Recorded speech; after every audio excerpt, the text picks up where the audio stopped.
안녕하세요. 세바시대학 5기 수료생 한창민입니다. 여러분은 자녀에게 어떤 것을 물려주고 싶으신가요? 어떤 분들은 부동산, 주식, 현금 이런 것들을 물려주시는 분들도 있습니다. 요새 금수저, 흑수저 이런 얘기들 많이 하시잖아요. 저도 제 아이들을 금수저처럼 키우고 싶었습니다. 그런데 이제 그게 쉽지만은 않더라고요. 그래서 저는 저의 온 마음과 사랑을 담아서 잊지 못할 자산을 아이들에게 물려주기로 결심했습니다. 뒤에 보시는 편지들이 제가 자녀에게 전해준 감성 유산입니다. 아들은 과학고 입학부터 조기 졸업까지 2년, 딸은 일반고 3년, 합쳐서 5년 동안 매주 편지를 써주었습니다. 매주 편지를 전해주면서 가장 많이 바뀐 사람은 바로 저 자신이었습니다. 저 스스로 아이들로부터 감정적인 독립을 할 수가 있었고 감시자가 아닌 관찰자로 바뀌게 되었습니다. 제가 먼저 변하니까 아이들의 학습 태도와 행동이 변했고 제 입에서 잔소리가 사라지게 됐습니다. 편지를 쓰기 위해 아이들에게 집중했더니 아들과 딸의 행동을 점차 이해할 수가 있었습니다. 사실 저는 화가 좀 많은 사람입니다. 그런데 편지 쓰기를 결심하고 쓰다 보니까 화가 더 많이 났습니다. 바로바로 말로 표현을 못하니까 더 많이 참아야 했고 답답했던 경우가 늘어났기 때문이었죠. 그렇지만 화를 더 낼 수가 없었습니다. 이전과는 다른 접근 방법이 필요했으니까요. 화가 날 때는 편지를 떠올렸고 시간이 지나고 난 뒤에 쓰다 보니까 화보다는 미안함과 고마움 그리고 아빠로서 걱정되는 것들을 쓰게 됐습니다. 편지가 주는 가장 큰 힘은 사랑한다는 말을 마음껏 할 수가 있고 칭찬과 격려가 자연스럽게 이어진다는 것입니다. 그런데 제가 이렇게 되기까지 순탄치만은 않았습니다. 저는 부모님으로부터 제 아이들이 받았던 것처럼 편지와 좋은 본보기를 받지 못했습니다. 제가 받았던 건 폭력과 아픔이었습니다. 초등학교 때 아버님께서 술을 드시고 귀가하신 저녁은 말 그대로 공포의 시간이었죠. 모든 화풀이를 매와 폭력으로 해결하셨습니다. 부엌에서 어머님의 손을 붙잡고서 저의 매타작 순서를 기다리던 그 순간은 수십 년이 지난 지금도 생생하게 떠오릅니다.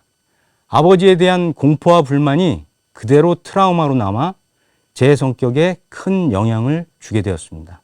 성인이 된 이후에 군대에서 일어난 사고 또한 저를 지치고 힘들게 했습니다.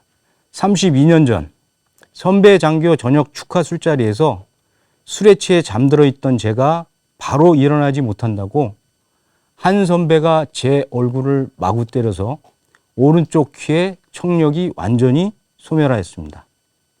사고가 일어난 뒤에 10곳 넘게 병원을 찾아가 진료한 결과 청신경이 망가져 회복 불가능 판정을 받게 되었습니다. 군대 전역 후에 근무하게 된 직장에서 상사와 동료의 말을 자주 놓치다 보니까 과도한 긴장으로 인해 스트레스가 점점 심해졌습니다. 이 두 사건으로 인해 분노와 화라는 단어가 제 가슴속에 깊게 각인되었습니다. 화를 잘 참지 못했고 급한 성격으로 인해 실수도 자주 했습니다. 누가 저에게 사소한 지적이라도 하면 언쟁과 다툼이 일어나곤 했었습니다. 아버지와는 다른 정반대의 삶을 살겠다고 다짐하고 노력했지만 가슴속에 쌓여있던 분노와 화는 어느 순간 갑자기 나타나곤 했습니다. 아이들의 행동이 조금만 제 눈에 거슬린다 싶으면 먼저 큰 소리로 야단을 쳤고 듣기 싫은 잔소리가 이어졌습니다. 이런 행동들이 가족과 불편한 관계를 만들었습니다. 가까운 것 같지만 어색한 사이가 된 것이죠. 여러분, 혹시 이런 거 아시나요? 아이들이 엄마랑 같이 있을 때 하하 호호 분위기가 정말 좋다가 아빠가 현관문 열고 들어서자마자 아주 짧은 인사와 함께 각자 방으로 달려가서 열심히 공부하는 것을 보신 적 있으신가요? 전 이렇게 심플하고 자동적인 학습 시스템도 조성해 봤습니다.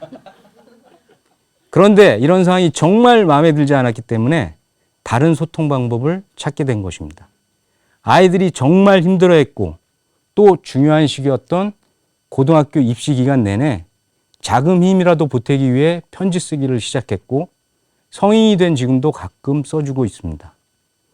그 결과 아들은 카이스트에 합격했고 곧 졸업을 앞두고 있습니다.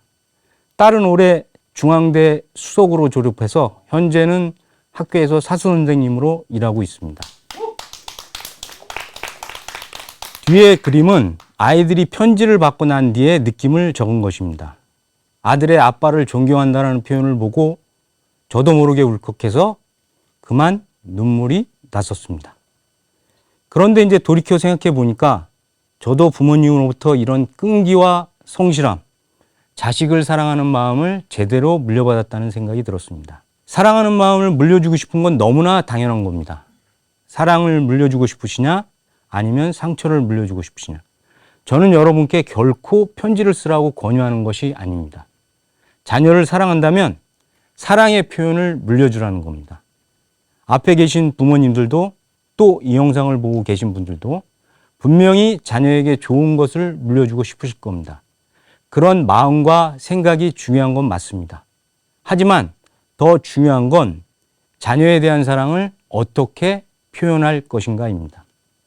부디 생각과 마음만으로 자녀와 더 멀어지지 마시고 지금부터라도 바로바로 사랑을 표현하면서 좋은 부모로 여러분이 성장하셨으면 좋겠습니다. 다음 한 문장을 보여드리고 제 이야기를 마치겠습니다. 감사합니다.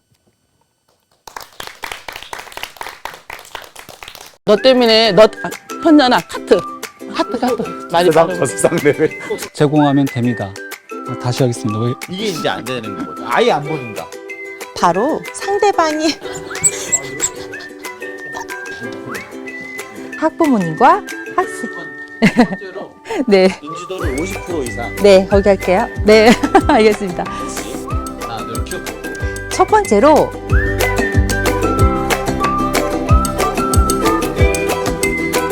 처음으로 이렇게 사람들 앞에서 제 이야기를 해보니까 이런 기회를 최대한 많은 사람들이 겪어봤으면 좋겠어요. 특히 자신감이 떨어졌거나 요즘에 하는 일이 잘 안 된다 라고 느끼는 사람이거나 혹은 주변 사람에게 나의 자녀나 혹은 내 남편이나 혹은 친구에게 좋은 인플루언스를 미치고 싶을 때 꼭 해보면 좋을 것 같아요. 그러면 내 자신이 얼마나 가치 있는 존재고 내가 굉장히 괜찮은 사람인지 이 글을 작성하면서 이 대본을 작성하면서 내 스스로에 대해서 계속 돌아보다 보니까 내 자신에 대한 자신감이 좀 생기는 것 같아요.